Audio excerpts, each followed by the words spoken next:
México contemporáneo. Las políticas de unidad nacional, 1940-1958. Entre 1940 y 1970 México experimentó un crecimiento económico sobresaliente a lo largo de dos etapas, la sustitución de importaciones, 1940-1958, y el desarrollo estabilizador, 1958 a 1970. Ambas se vinculan tanto por los factores macroeconómicos que las motivaron, como por la prosperidad espectacular que generaron en el país. Además, la hegemonía del Partido Revolucionario Institucional, PRI, es otro elemento que permitió la continuidad económica, administrativa y política. En este contexto destacan el desempeño del Estado como promotor de la vida económica y de un régimen presidencialista con enorme estabilidad y capacidad para dirigir al país.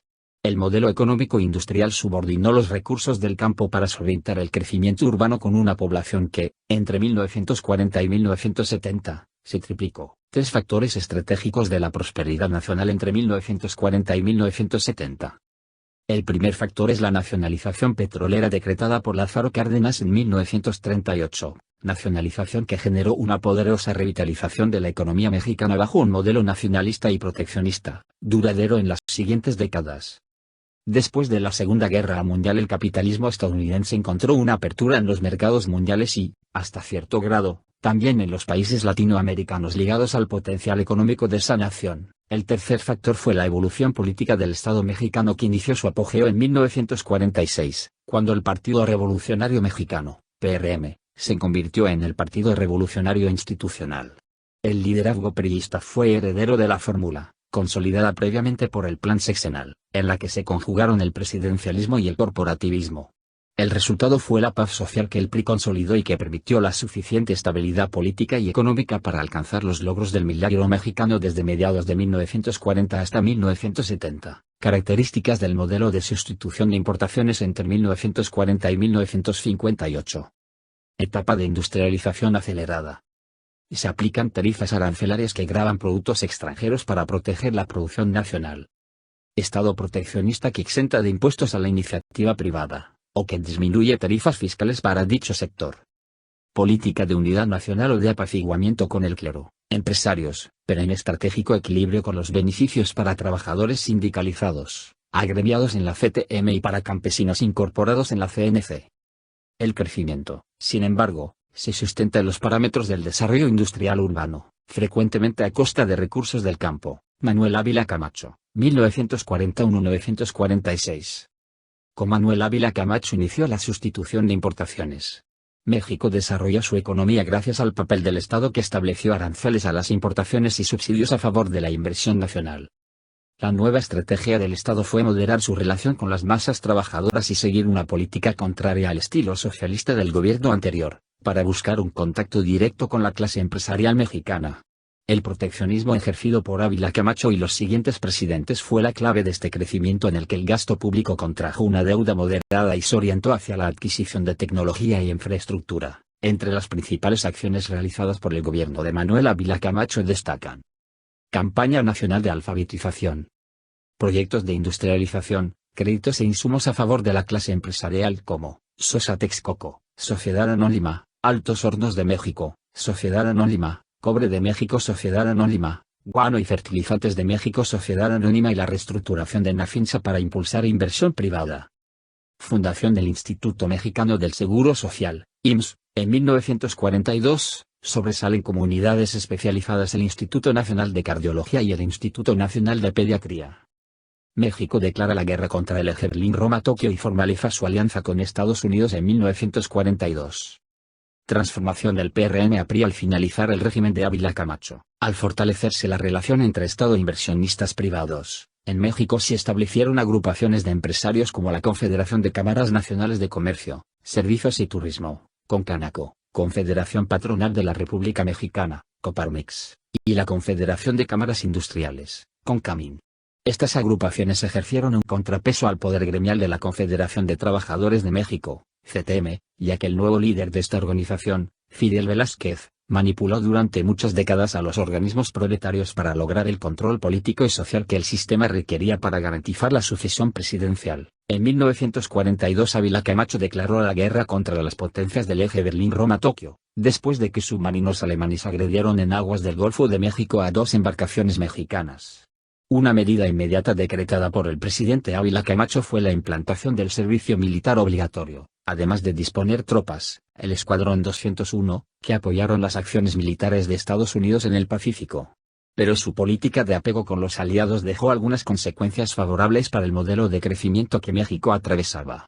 Así, México estableció verdaderos lazos económicos y políticos con el país del norte, lazos que significaron la firma de acuerdos de inversión estadounidense, contratación de braceros y una gran apertura de mercados para las exportaciones mexicanas. Otra ventaja fue la reducción de la deuda externa hasta el 90%, un verdadero logro en política económica, propicio para las siguientes décadas. En tales condiciones, el Estado fue un verdadero líder nacional que dirigió el rumbo económico y que supo proteger los intereses de grandes inversionistas sin perder la alianza estratégica con las bases obreras y campesinas del partido. En 1946 el PRM se transformó en el Partido Revolucionario Institucional, PRI. Se eliminó al sector militar como parte de las bases partidistas y se consolidó la unidad nacional. El PRI supo mantenerse como partido hegemónico al acaparar los 3 poderes de la federación y al mantener el control político electoral del gobierno federal y de las 32 entidades federativas. El priismo ejerció desde 1946 un verdadero monopolio de poder y unidad nacional. Miguel Alemán Valdés, 1946-1952. La figura del presidente Miguel Alemán gozó de gran prestigio bajo las modalidades del priismo y del modelo económico iniciado por su predecesor. Las principales acciones de su gobierno giran en torno de una infraestructura industrial favorecida por una vigorosa participación del Estado en la construcción de presas hidroeléctricas, carreteras y sistemas de irrigación agrícola. El presidente Miguel Alemán fomentó la inversión privada en el campo mexicano al reformar el artículo 27 a favor de los terratenientes. Amplió el margen agrícola de pequeños propietarios privados. Otorgó numerosos amparos agrarios de no afectación a latifundios. Detuvo notablemente la dotación ejidal. La recaudación fiscal en esta época fue especialmente complaciente con la iniciativa privada. Le permitió que los grandes empresarios acumularan jugosas ganancias con un mínimo cobro de impuestos y atractivas concesiones en el uso de los recursos. La Secretaría de Hacienda otorgó estímulos fiscales y exenciones con la finalidad de reinvertir utilidades. La disponibilidad de divisas para realizar importaciones de capital e insumos y un sistema financiero con presencia fueron herramientas para el desarrollo empresarial mexicano. Esta riqueza generó un crecimiento urbano y la concentración poblacional y económica en torno a la Ciudad de México, Guadalajara y Monterrey. De hecho, la fundación de las actuales instalaciones de la Universidad Nacional Autónoma de México o del Instituto Tecnológico de Monterrey responden al crecimiento urbano motivado por la política económica del Estado y por el incremento de la población estudiantil, así como por las posibilidades reales de movilidad social que entre 1950 y 1970 representaba ser profesionista titulados.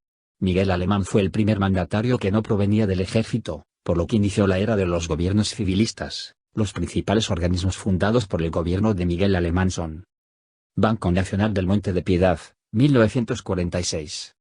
Petroquímica Nacional, 1946.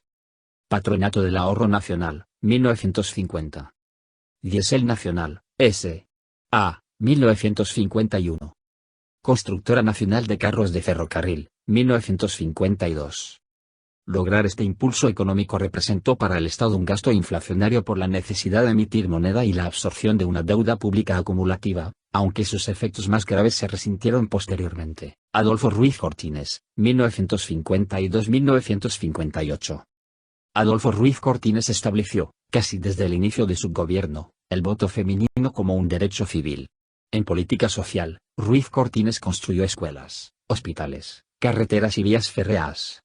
Sin embargo, la prosperidad de la época es aparente, ya que hubo presiones inflacionarias. Se hizo evidente que los organismos públicos no estaban coordinados, hubo un fuerte déficit y desajuste en la balanza de pagos y una devaluación monetaria.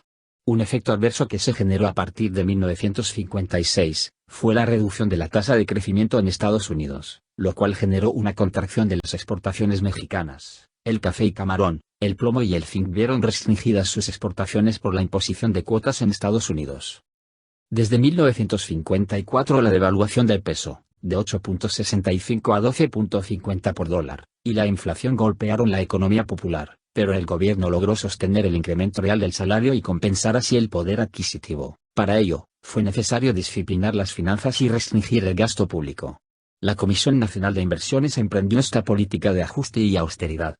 Otros mecanismos impulsados por la presidencia de Ruiz Cortines fueron el incremento presupuestal en obras de infraestructura, la inversión foránea directa, medida contraria a la política de sustitución de importaciones, que además fortaleció a los oligopolios transnacionales, y un mayor apoyo para la inversión privada en actividades agropecuarias, lo cual sumió al régimen ejidatario en la pobreza. La sustitución de importaciones empezaba a ser superada por una realidad nacional complicada, y ello también se refleja en los fenómenos sociales como el incremento demográfico, la migración hacia las grandes ciudades, una marcada concentración de la riqueza y un dinámico pero incontrolable proceso de urbanización. Para el gobierno de Adolfo Ruiz Cortines fue necesario empezar a contratar más deuda externa para financiar el gasto público, sostener a la clase media urbana y seguir consintiendo a las cúpulas empresariales. La pregunta era, ¿cuánto tiempo más podría soportar este modelo de crecimiento, cuyas fisuras se hacían evidentes? Por las razones anteriores no es de extrañar que el sexenio de Ruiz Cortines haya enfrentado la movilización social, como la lucha emprendida por Demetrio Vallejo al frente de los trabajadores de la industria ferrocarrilera, que mantuvieron la huelga desde finales del gobierno de Ruiz Cortines a los inicios del sexenio de Adolfo López Mateos.